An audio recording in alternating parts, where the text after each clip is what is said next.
வணக்கம் குருஜி. வணக்கம் சார். வைகாசி மாத ராசி பலன், அதாவது சூரியனோட பயிற்சியும் சுக்கிரனோட பயிற்சியும் ஒன்றா வருது. ஆமாம். அந்த கிரக சஞ்சாரங்களை பற்றி கொஞ்சம் சொல்லிடுங்க. முதல்ல நம்மளோட ஆன்மீகம் ப்ளஸ் நேயர்கள் அனைவருக்கும் இனிய வணக்கங்கள், வாழ்த்துக்கள், ஆசீர்வாதங்கள். சப்ஸ்கிரைப் பண்ண அனைத்து இணைய நெஞ்சங்களுக்கும் நன்றிகள். சப்ஸ்கிரைப் பண்ணாதவங்க பண்ணிக்கோங்க, லைக் பண்ணுங்கள், கமெண்ட் பண்ணுங்கள், ஷேர் பண்ணுங்கள்.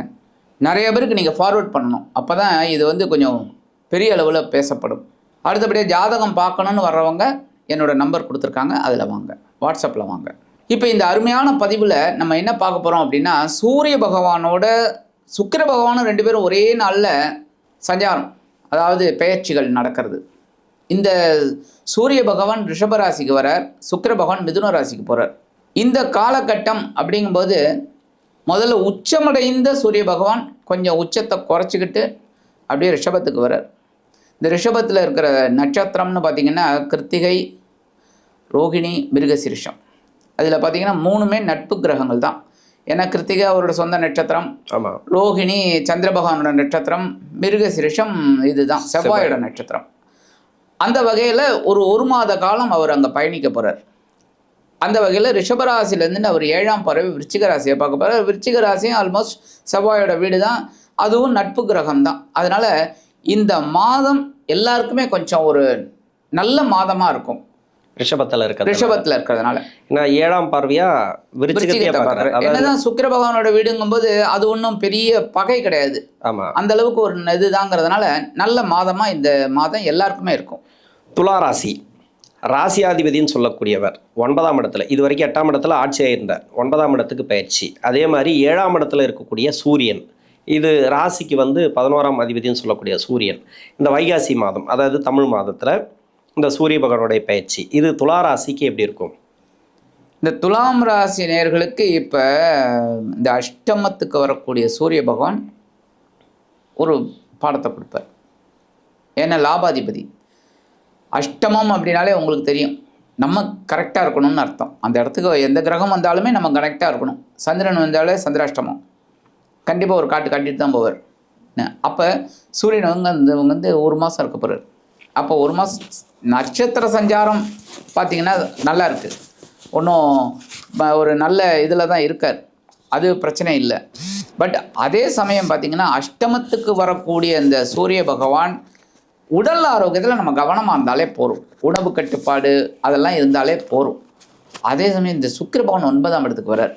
இவங்க ராசிநாதன் அதே சமயம் குருவும் அங்கே இருக்கார் 9ஆம் இடத்துல. ஸோ ஓடிப்போனவனுக்கு 9ஆம் இடத்துல குரு இருந்தாலே உச்சிதமான பலன்கள்னு சொல்லக்கூடியது. அப்போ இந்த குரு இருந்துக்கிட்டு ஓரளவுக்கு இவங்களுக்கு ஃபேவரபுளாக இருக்கார். என்னதான் பகை கிரகம் அப்படின்னாலும் ஸ்தான பலம் இருக்குது. அப்போ இந்த குருவோட சுக்கிரன் சேர்ந்து குரு சுக்கிர யோகத்தை கொடுக்க போகிறார். ஸோ 9ஆம் இடம் அப்படிங்கும்போதே ஒரு பாக்கியங்களை கொடுக்கக்கூடிய ஒரு இடத்துல தான் இந்த சுக்கிரன் வர ராசிநாதன். அதே சமயம் அஷ்டமாதிபதியும் அவர் தான். ஸோ அஷ்டமாதிபதி அப்படிங்கும்போதே இவங்களுக்கு ஓரளவுக்கு நன்மைகள் கிடைக்கக்கூடிய ஒரு வாய்ப்பு, அற்புதமான ஒரு மாதம். ஒரே ஒரு விஷயம், உடல் ஆரோக்கியத்தில் கவனமாக இருக்கணும், அவ்வளோதான். ஓகே. இந்த சூரிய பகவான் இருக்கார் இல்லையா, இந்த ராசிக்கு யோகாதிபதி கிடையாது, அவயோகம் செய்யக்கூடிய கிரகம் 8ல் போய் மறையிறது. அதாவது அவயோக கிரகங்கள் 8ல் மறையலாம், 3, 6, 10, 11 தான் இருக்கணும் தசா நடத்தக்கூடிய கிரகம் அது மாதிரி. ஆனால் 8ல் போய் மறையிறது நல்லதா? இப்போ 8ல் மறையும் போது நல்லது தான். ஏன் அப்படின்னா லாபாதிபதி அப்படின்னாலும் இவங்க ராசியில் தான் அவர் நீச்சமடைகிறார்.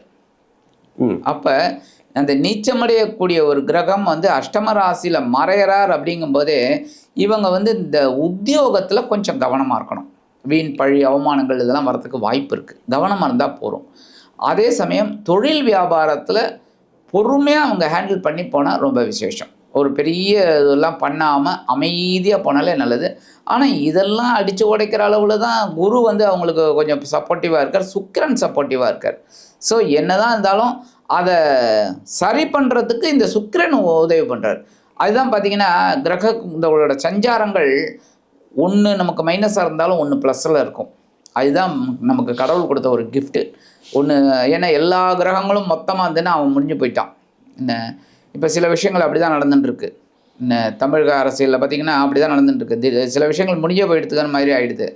அப்போ அந்த முடிச்சு கொடுத்துக்க வேலையை எல்லா கிரகங்களும் சேர்ந்து பண்ணிடும். ஆனால் இங்கே பார்த்திங்கன்னா ஒரு கிரகம் நமக்கு அஷ்டமத்தில் இருந்தாலும் ஒரு கிரகம் பாக்கியத்தில் இருக்குது. ஸோ சந்தோஷம் கொடுக்கக்கூடிய ஒரு இது. அங்கே தான் நம்ம உஷாராக இருக்கணும். என்னென்னா சந்தோஷம் கொடுக்கக்கூடிய கிரகம் நல்லபடியாக இருக்குங்கும் போது வாரி வளைச்சு சாப்பிட்டா உடல் ஆரோக்கியம் கெட்டு போயிடும். இந்த அஷ்டம ராசியில் இருக்கிற சூரிய பகவான் பாடத்தை கொடுப்பார். அவ்வளோதான், ஜஸ்ட் லாஜிக், அவ்வளோதான்.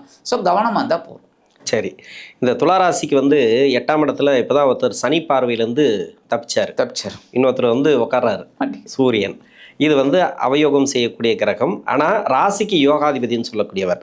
8ஆம் இடத்துல பார்வை இருக்குது, சனி பார்வை இருக்குது.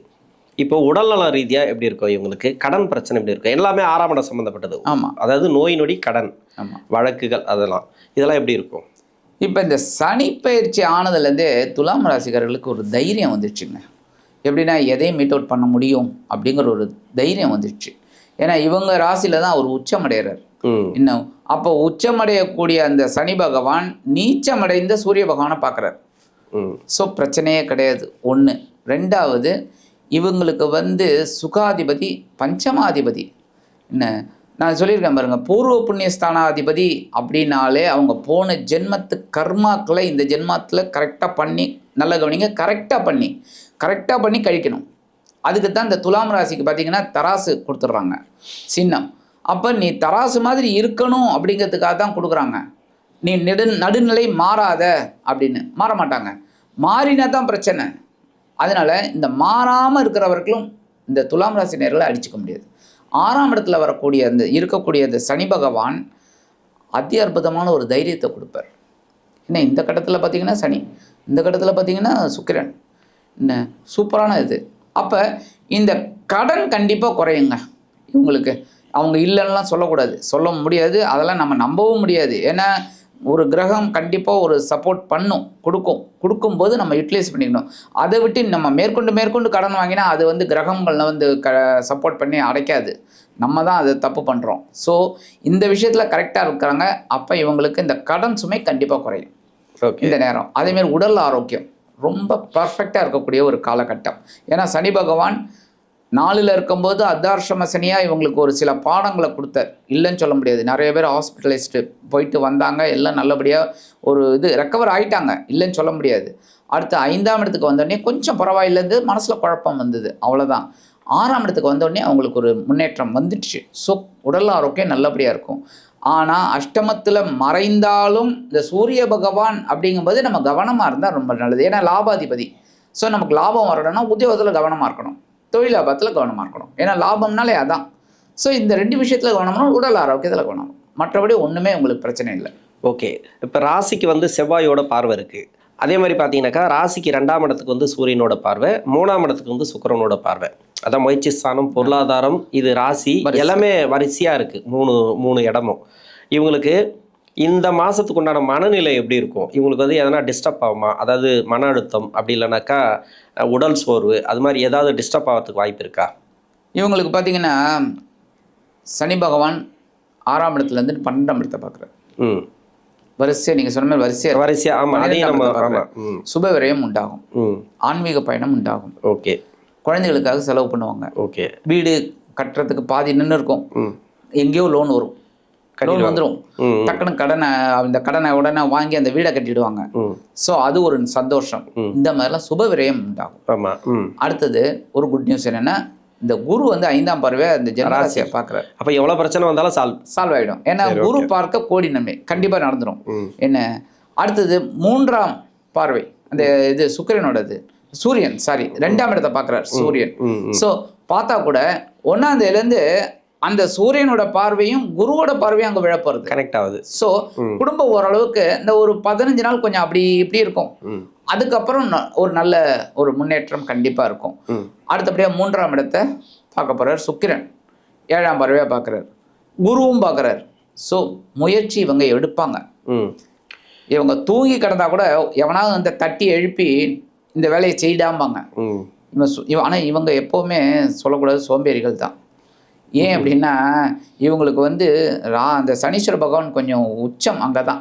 என்ன ரொம்ப மந்த நிலையை தான் கொடுப்பார். என்ன அதுவும் பார்வையும் இருந்ததுன்னு வச்சுங்க, லக்னா அதாவது இதில் ஜாதக ரீதியாக பார்வையும் இருந்ததுன்னு வச்சுங்க, இவங்க வந்து கும்பகர்ணன் தான், எழுப்பினா தான் அவங்களோட வீரம். அது வரைக்கும் அவங்களுக்கு வருது. அப்போ இவங்களுக்கு வந்து அந்த வரிசையாக பார்வை பார்க்கக்கூடியது முயற்சிகளின் பேரில் இவங்களுக்கு கண்டிப்பாக ஒரு முன்னேற்றம் இவங்களுக்கு கிடைக்கும். ஒரு ரிலீஃப் பாயிண்ட் கண்டிப்பாக கிடைக்கும். ஓகே, பரிகாரம் துலா ராசிக்கு உண்டான பரிகாரம். துலாம் ராசி கண்டிப்பாக இவங்க அம்பாள் வழிபாடு, மகாலட்சுமி வழிபாடு பண்ணணும். ஏன்னா சுக்கிரன் தான் மெயின் இவங்களுக்கு. அவர் தான் அஷ்டமாதிபதியும் வேறு. என்ன அப்போ உடல் ஆரோக்கியம் நல்லபடியாக இருக்கணும் அப்படின்னா மகாலட்சுமி வெள்ளிக்கிழமை மகாலட்சுமியை வழிபாடு பண்ணுறது ரொம்ப விசேஷம். இல்லையா ஒரு ஸ்லோகம், நமஸ்தேஸ்து மகாமாயே ஸ்ரீபீடே சுரபூஜிதே சங்கச்சக்கர கதாஹஸ்தே மகாலட்சுமி நமோஸ்தே. இது ஒரு 4 லைன் தான். இதை சொன்னாலே மகாலட்சுமியோட அருள் பரிபூர்ணமாக கிடைக்கும். என்ன அதேமாரி இவங்க நான் சொல்கிறேன், ஒரு இது விளையாட்டாக கூட இருக்கலாம். இல்லை எல்லாரும் இப்போ மொபைல் வச்சுட்டு இருக்காங்க. என்ன மொபைலில் பார்த்தீங்கன்னா ஒரு பூ ஏதாவது இந்த மாதிரிலாம் வைப்பாங்க, இல்லைன்னா இயற்கையை வைப்பாங்க. அந்தமாரி இவங்க மகாலட்சுமி படத்தை வைக்க சொல்லுங்கள், எவ்வளோ ஒரு டேர்னிங் பாயிண்ட் கிடைக்குதுன்னு பாருங்கள். கண்டிப்பாக கிடைக்கும், ஒரு பெரிய மாற்றம் கிடைக்கும் பொருளாதாரத்தில். ஓகே, அடுத்தது பார்த்தீங்கன்னா சூரியன் லாபாதிபதி, அவர் அஷ்டமத்தில் போய் மறையிறார். அப்போ அவருக்கு உண்டான ஒரு பிரீத்தியை பண்ணணும். இவங்க எப்போவுமே சூரிய வழிபாடு பண்ணாலே விசேஷம். ஏன்னா லாபாதிபதி இவங்க ராசிக்கு நீச்சம் அப்படின்னாலும் கண்டிப்பாக நன்மைகளை கொடுப்பார்.